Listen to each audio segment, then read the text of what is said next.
Église du Seigneur, Shalom, peuple de Dieu, nous vous aimons, nous vous saluons dans le nom merveilleux de notre Seigneur Jésus-Christ. Nous continuons dans notre série d'enseignements sur les fruits de l'esprit. Et aujourd'hui, nous disons que l'ennemi peut tout faire. Bien-aimés, aujourd'hui, l'Église est dans la confusion. Nous ne savons pas qui est vraiment un vrai serviteur de Dieu.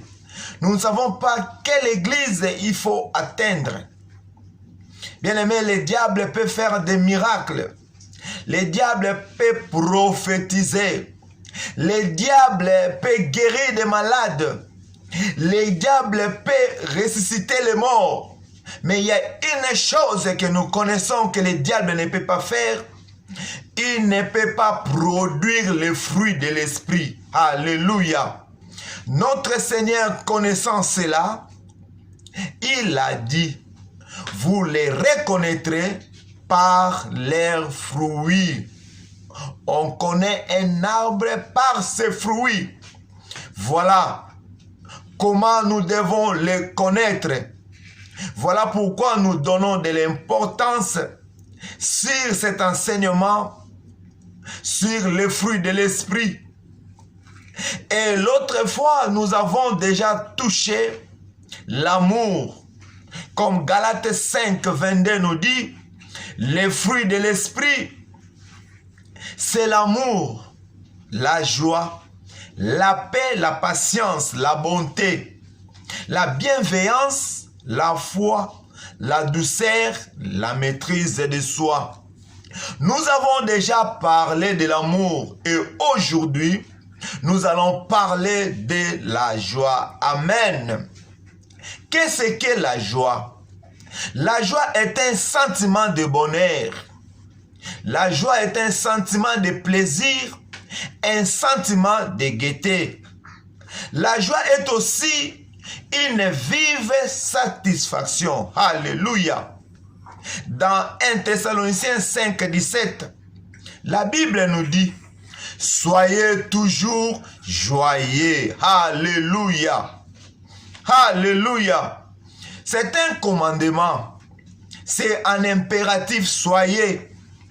Donc c'est un commandement à obéir ou à désobéir. Mais sachez, si vous obéissez, alors vous allez vivre dans la totalité, dans la plénitude de nos capacités. Mais si nous n'obéissons pas, nous allons vivre dans la minorité de nos capacités. Amen. En d'autres termes, quand nous obéissons, alors nous entrons dans la grande capacité du fonctionnement de l'homme. L'homme a été créé pour être toujours joyeux. L'homme a été créé pour vivre dans la joie. Et nous disons, être joyeux, c'est possible, bien-aimé. Mais être toujours joyeux, oh, c'est aussi possible. La Bible ne peut pas nous demander quelque chose qui est impossible. Si la Bible dit, soyez toujours, c'est que Dieu connaît que c'est possible. Alléluia. Amen. Je suis venu aujourd'hui dire à quelqu'un que nous pouvons expérimenter une vie de joie permanente. Et je vous invite à obéir à ces commandements. Oh, ce soir, je viens dire à quelqu'un, je suis venu bénir la vie d'une personne. Je te montre un secret de la vie. Bien-aimé, quelle que soit la tempête, aujourd'hui, je suis venu t'encourager à être toujours joyeux. Comme la Bible nous le dit, quelles que soient les circonstances, soyez toujours joyeux. Oh, là où tu es en train de me suivre, si tu es seul, dis en toi-même, soit que je serai toujours joyeux. Si tu es avec un frère, une sœur, dis à la personne, sois toujours joyeux. et je vous informe, et je vous aime bien, mes frères, mes bien-aimés, mes frères et sœurs. Un secret de la vie, c'est d'être toujours joyeux. Amen. Bien-aimés dans le Seigneur, il y a 3 types de joie. La joie, la première ou le premier type de joie, c'est la joie de la vie ou la joie naturelle. Nous disons que la vie nous procure la joie. Ecclésiaste 19, 9. Dans d'autres versions, c'est Ecclésiaste 12, 1. Qu'est-ce que la Bible nous dit? Lisons un peu. La Bible nous dit, « Jeune homme, réjouis-toi dans ta jeunesse. Livre ton cœur à la joie pendant le jour de ta jeunesse. Marche dans le voie de ton cœur et selon les regards de tes yeux. » Mais, c'est très important maintenant, écoutez. Mais, sache que pour tout cela, Dieu t'appellera en jugement. Parole du Seigneur. Je l'aime et je l'adore. Amen. Bien-aimé dans le Seigneur, tout le monde connaît la joie de la vie. Cette dimension de la joie est pour tout le monde. Les païens comme les chrétiens connaissent cette joie. Les païens comme les chrétiens expérimentent cette dimension de la joie. Bien-aimés, les païens comme les chrétiens vont au cinéma et cela procure de la joie. Bien-aimés, les païens comme les chrétiens vont au restaurant. Cela procure de la joie. Les païens comme les chrétiens sont autour du barbecue pour manger la viande. Cela procure de la joie. Un mari qui amène des cadeaux à ses enfants ou à sa femme, cela procure de la joie. Une femme qui pense à son mari, qui lui amène un cadeau, bien aimé, cela procure de la joie. Cela procure de la joie. Donc, il y a beaucoup de choses ou des événements qui donnent la joie dans nos vies. Alléluia. Alors, nous ne pouvons pas nous priver de la beauté de la vie, du moment très fort, du moment bon de la vie, sous prétexte de la sainteté.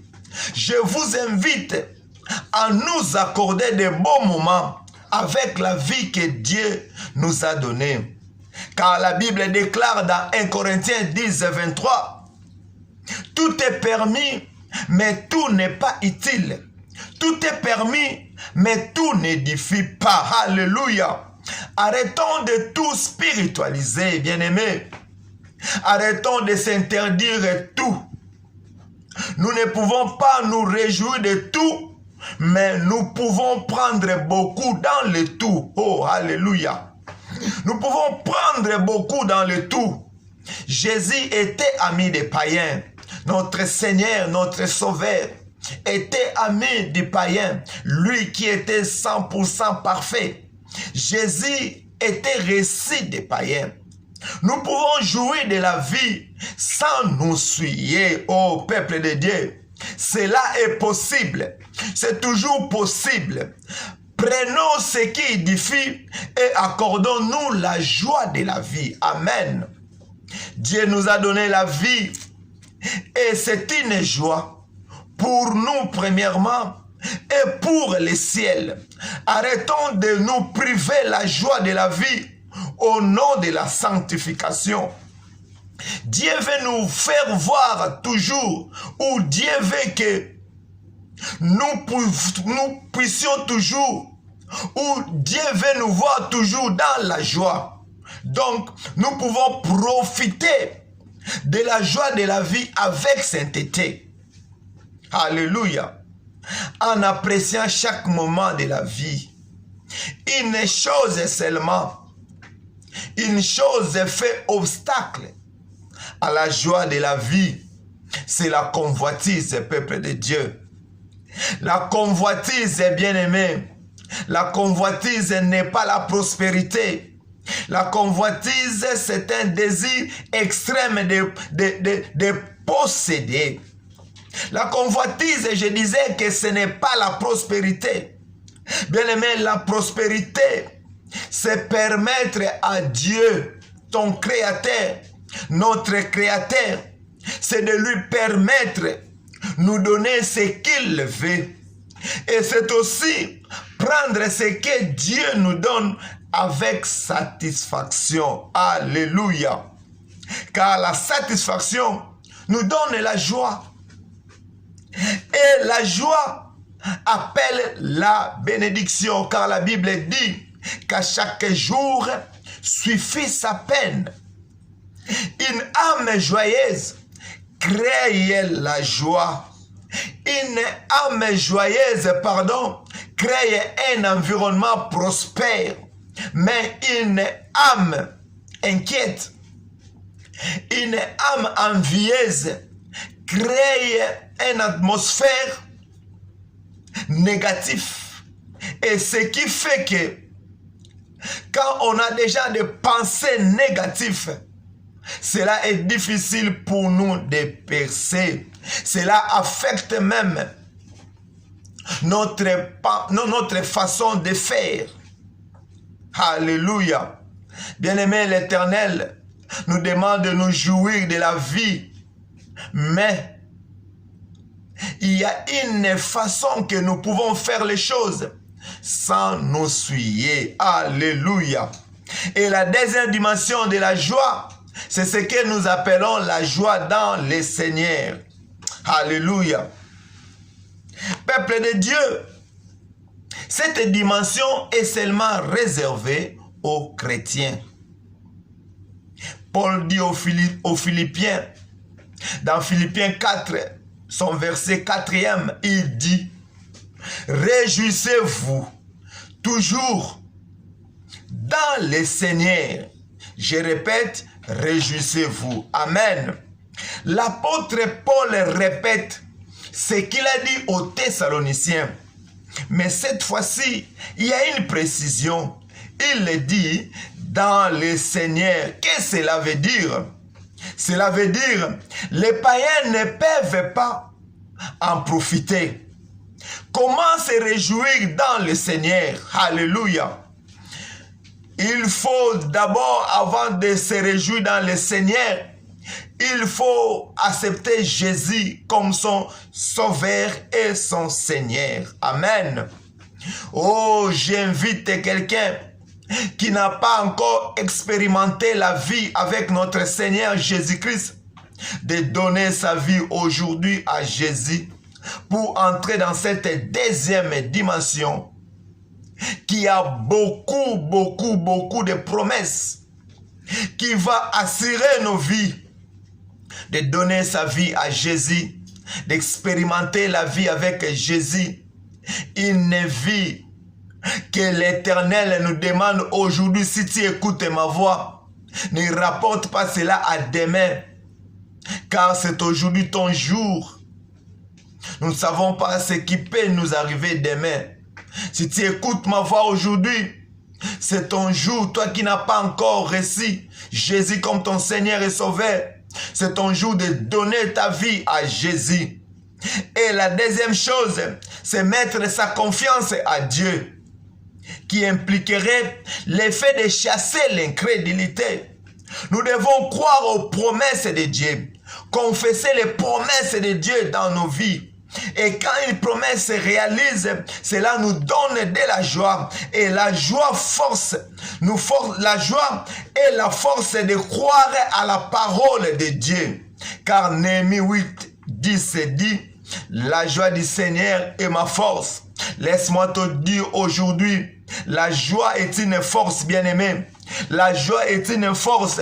Imagine une personne qui te fait du mal, qui attend que tu sois triste, mais s'il te voit dans la joie, oh, laisse-moi te dire que cette personne sera troublée. C'est une force pour toi d'être toujours joyeux. C'est une force pour nous de demeurer toujours dans la joie. Alléluia.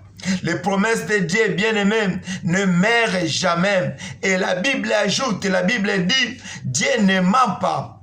Ce qu'il a promis, s'accomplira certainement.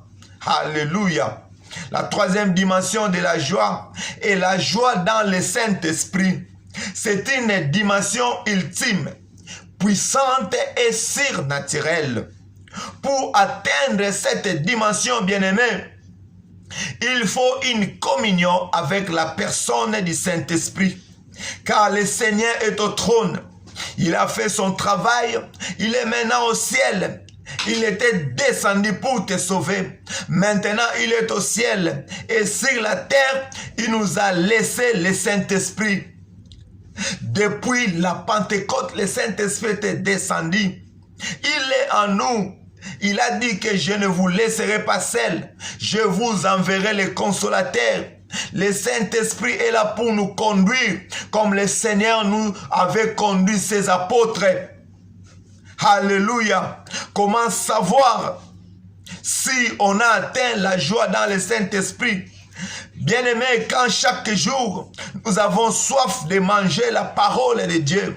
Car la parole dit, l'homme ne vivra pas de pain seulement, mais de toutes les paroles qui sortent de la bouche de l'Éternel. Or, ce qui sort de la bouche de Dieu est esprit et vie. Donc, si nous mangeons la parole de Dieu, qui sort de la bouche de l'Éternel, cela nous caractérise et crée en nous une atmosphère joyeuse et surnaturelle, telle que l'on ne peut plus abandonner le Seigneur. Les apôtres ont dit, quand le Seigneur, après avoir prêché, le message était choquant et le message était si fort, tout le monde l'a abandonné. Les disciples seulement étaient restés autour du Seigneur. Il a demandé aux disciples, et vous aussi, vous ne partez-vous pas?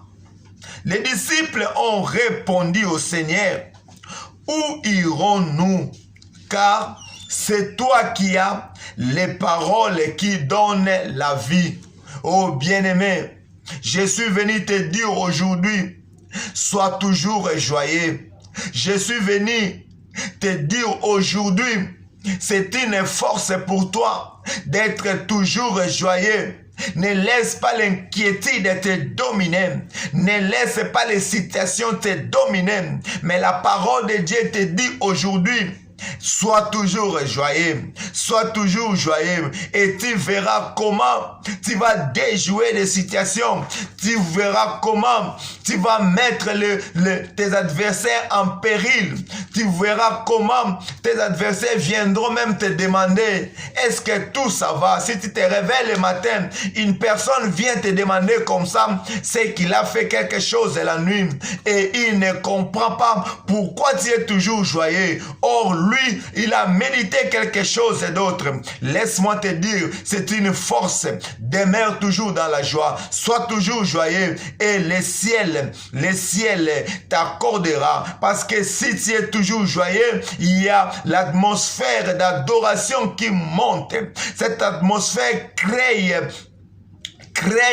une adoration autour de notre Seigneur qui implique, qui amène des bénédictions. Une âme joyeuse reçoit la bénédiction céleste parce que cette atmosphère de joie monte au ciel et fait descendre les bénédictions. Soyez bénis partout où vous êtes, où vous nous avez suivis. Nous allons entamer dans nos prochains jours notre troisième fruit de l'esprit qui est la paix. Soyez bénis, que le ciel vous soit favorable. Soyez bénis.